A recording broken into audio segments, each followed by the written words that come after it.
Avantika Shetty, you're an actress yourself. Now, let's be honest. The fact is, all of these brands don't hire actors because they're good looking. They hire them because they have certain brand value, certain legitimacy, and if they endorse a particular product, their fans believe that this is a genuine product and they buy it. So, at the end of the day, do you not think it is also somewhere the responsibility of the actors as well to ensure that at least the apps and the services that they're promoting, there is some sort of a basic check. Yes, if there's some sort of a money laundering case, some sort of a ED case, some complication, that I can understand. Not everyone can sit and go through all of that. But even basic checks, like whether something is illegal or not legal, or whether if something is good for health or bad for health, do you think the basic checks and balances should be done by the celebrities? That's a basic The responsibility.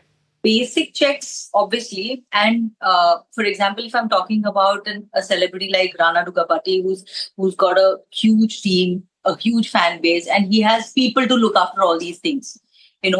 Like I believe some influencers also and small time actors also are booked for this. As an actor, when a brand approaches you, I've done more than 100 ads, but there are only few ads that I've actually signed a contract for. Okay, so when a casting director calls you for an ad and you audition for it, or you're selected for the ad shoot, you do the shoot and you're done with it. You actually do not go through all these long processes. And like, this thing has come up. If some app would have approached me also through Instagram, I would not do so much. I would not No, take but so much efforts Avantika, to actually. there's a difference here. Sorry to interrupt. There's a small difference here. Now, you could be involved with a brand or an ad in two ways. You could act in their commercial. That is one sort of an involvement. Second, you could face it. You could be the face of that brand. So when you're Yeah. the face of a brand, when you're the face of a app, when you tell your fans that this is a legitimate app, you need to download it to win money, it becomes your responsibility. You can't avoid Yeah. it. It to an extent it does, because when you're a brand ambassador for a brand, then you are responsible to an extent. Yes, you are. Absolutely. Okay. Let me go across to Vivek Banka, who's a financial expert and serial entrepreneur. Vivek, again, we spoke about the responsibility of the celebrities here, influencers, and that aspect of it. The other aspect is that what exactly is illegal in India? I'll ask my team to play out these graphics here. There's a sort of a legal ambiguity, Vivek, when it comes to what's legal and what's not legal. So basically, if you earn money from an app through skill, that's legal. If you don't, if you earn money via chance, via luck, that's gambling. That's illegal. But the problem, Vivek, is that today most of these apps, even the one that is sponsoring the Indian cricket team, 50% of it is skill. The other 50% is chance, and nobody's taking any action against them because they're too big to be taken action against. So, where exactly do we draw the line? Do you think legally there is a clear-cut definition of what's legal and what's not?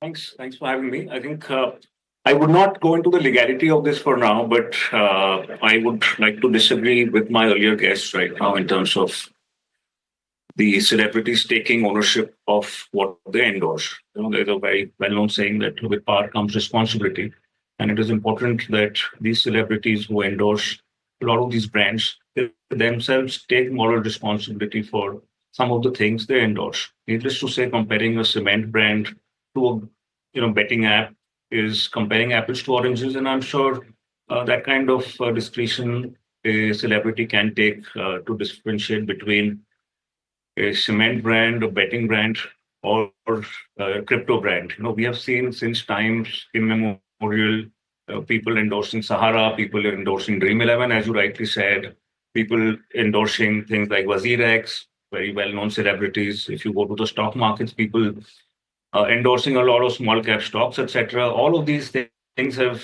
led to massive losses for individual investors, and the ramifications are very significant. So I would believe here that beyond the legality of it, because what is legal today could be No, but illegal tomorrow. For example, Vivek, what I was trying to ask you hmm, is that in India, is there a clear cut definition of what's online gaming, what's online gambling, and what's online betting? I'll ask my team to play it out again because from what we have figured out, there is no clear cut definition.